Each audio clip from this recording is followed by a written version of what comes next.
আসসালামু আলাইকুম viewers, welcome to my channel Samira Sanjana. আবারও চলে আসলাম নতুন একটা রেসিপি নিয়ে। আজকে আমি আপনাদেরকে আমার মনের মতো করে আপনাদের সাথে একটা চিংড়ি মাছ ভুনা রেসিপি শেয়ার করব। আশা করি রেসিপিটি আপনার কাছে ভালো লাগবে।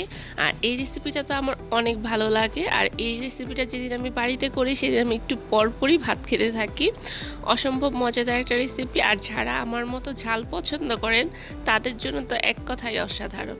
তো চলুন এই রেসিপিটা কীভাবে তৈরি করতে হয় দেখে নেওয়া যাক। তো এখানে আমি ফ্রোজেন চিংড়ি মাছ নিয়েছি। আর এগুলোকে আমি বাইরের থেকে আর কি সুপার শপ থেকে কিনে এনেছি। তো যেরকম দেখতেছেন এরকম মাথা, তারপর উপর যে খোসাটা থাকে শক্ত, ওটা আর কি ফেলে দেওয়া থাকে। তো আমি বাড়িতে এনে ক্লিন করে পানি ঝরিয়ে নিয়েছি।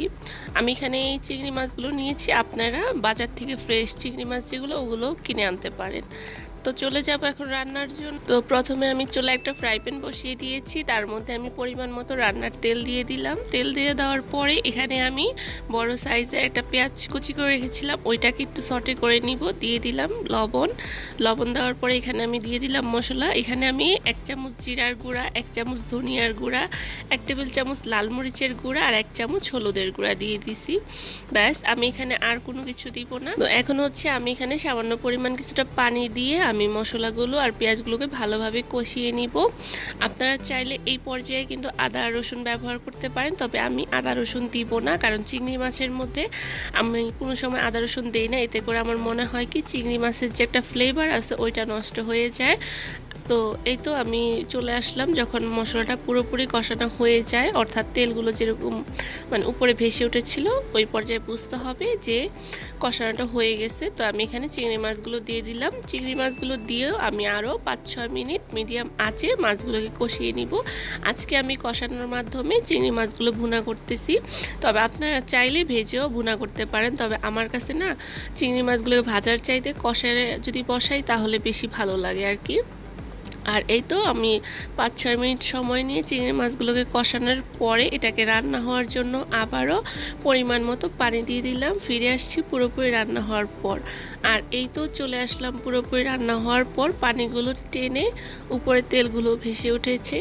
আর এই পর্যায়ে এখন আমি আবারও দিয়ে দিতেছি আগে থাকতে কেটে রাখা ধনিয়া পাতা। এখানে আমি ধনিয়া পাতাটা ব্যবহার করতেছি। আপনারা চাইলে দিতেও পারেন, না দিলেও সমস্যা নেই, তবে দিলে আমার কাছে মনে হয় অনেক ভালো লাগে। তারপর দিয়ে দিলাম এখানে আমি কেটে রাখা কাঁচা মরিচ।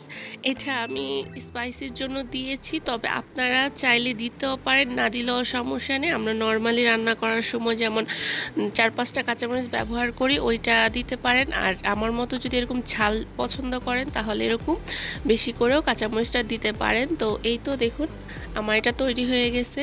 আপনারা চাইলে নামানোর আগে আবারও জিরার গুঁড়া দিতে পারেন, তবে আমি দিলাম না। তো এই তো আমার চিংড়ি মাছ ভুনাটা তৈরি হয়ে গেছে। এখন এটাকে আমি চলে যাব পরিবেশন করতে।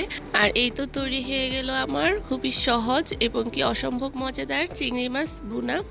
আশা করি রেসিপিটি ভালো লেগেছে। রেসিপিটি ভালো লেগে থাকলে ভিডিওতে একটি লাইক দিয়ে চ্যানেলটিকে সাবস্ক্রাইব করে আমার পাশেই থাকবেন।